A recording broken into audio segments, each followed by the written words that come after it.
So the next part is using the client which we have built it in our previous video. We're gonna implement it. So next we're gonna create a network file.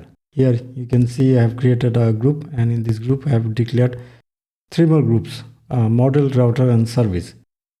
So in the model we're gonna keep the data model. In the router we're gonna keep the endpoint, and in the service we're going to call the actual API. And for every feature there are gonna be different router, different API service, or different data model. So it's not like in one file you're gonna put everything. It is better to create multiple router or multiple API service, and obviously different data files for different feature. So here I'm gonna show just one single example.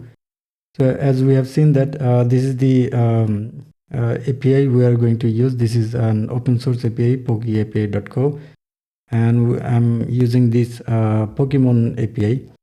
And if you go to the pokyapi.co.docs, you'll get it here. And also in the, if you go to the resource list, you will see how to do the pagination on page limit.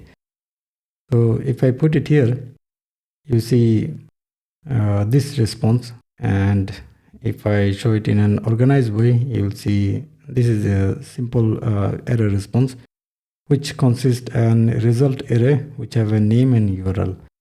Now if you do the data model, it will be like this. You can use it, you can do it by using any AI service, ChatGPT or DeepSeek, whatever you want, or whatever way. So this is the first thing. You need to create the data model first. Then you need to declare a router. The router is effectively the implementation of the endpoint which we have built in our previous video. So as you can remember, the endpoint, this is a protocol, and it has the declaration like path, method, headers, parameter, and body. So this enum, if it has to confirm the protocol, it has to implement those things. So as you can see, we have implemented those things. So here I have declared only one case, but it could be multiple case, like case 2 or case 3, whatever it is. If it is multiple case, then we have to handle it. We have to handle multiple case like this. But as we are dealing with only one case, that's how it should be. So if it is one case, first we need to declare the path. So as you can see, this is a computed property, and it will return the path. And if you can remember from the Postman, this is the path. Then we have to declare the model. The method. If there is multiple method, you should use multiple case, and then multiple path, multiple method, like this. And in our case there is no header, so we just returned it nil. As you can remember, this is an optional, so returning nil is fine.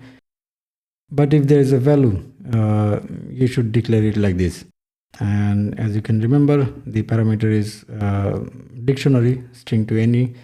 Same, the header is the same type and the body is the same type. So if there is any value, just declare the case and return it like this.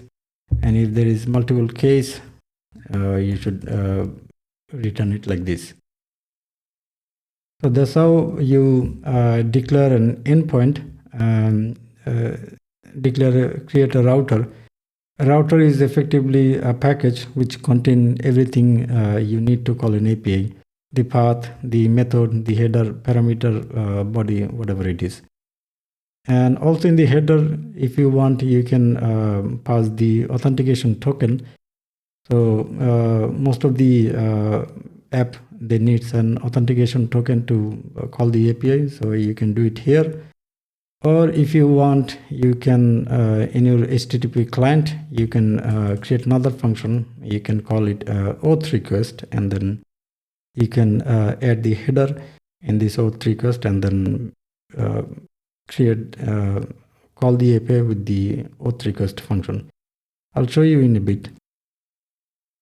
So after you create the router, you need to implement it. Using the router, you need to call the API. So here we're going to call the API, but to do that, first we need to we are creating a protocol. This is just the function declaration, not the implementation. So this bit, the function itself, it should be exactly same as the enum case. By this, it will be, your life will be much more easier, obviously. So if you name it differently, you'll be confused to yourself. So the protocol is the declaration. Now we need somebody to implement it. So I have made the class. It will be effectively same as the test API service, same name as the protocol. As you can see, the test API service, and this is default test API service. So this kind of organization make things much more easier. So this is the implementation of the protocol. So if you want to implement this, you have to implement the function. So here inside the function, we will call the API with the help of the client, which we have previously built. This is the client, HTTP client, which we have built in our previous video. So this client will call the API, download the data, decode it, it will do it everything.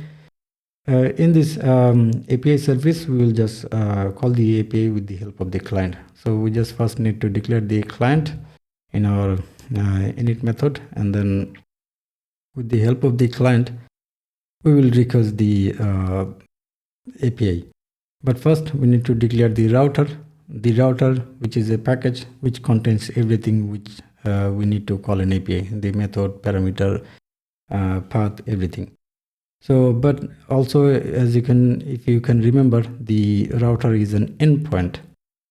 So the client, if you remember the client request, it does everything with the endpoint. So we just created a custom endpoint based on our need, and we just passed it in our request. So now it will call the API, but also it will handle any kind of error with the help of this try method, and also it will wait for the response with the help of the await keyword. So you don't need to handle any kind of error or wait for the response. It will do it automatically. So as you can see, things are much more clear and less verbose. As you can, if you remember, the closer way or the combined publisher way, those are also fine, but those are much more verbose. But this async await API, this is way more clear, and things are very neat, and it makes your life much more easier. So yeah, this is the network, and in the network you need to implement things based on your need. So like if there is a homepage API, let's say there is a homepage, and in the homepage there are 10 API call you need to make, then you need to create 10 model for that. In the router you need to declare 10 case, and in the API you need to declare 10 protocol function and then implement it. So that's how you do it. And then if you have obviously you will have different features. So when you will have different feature, just make a group of it and then put that same router in the same group. That's how things will be much more organized and much more easier for you. So in the next video, we will see how to implement this, and that will be the final part. Yeah.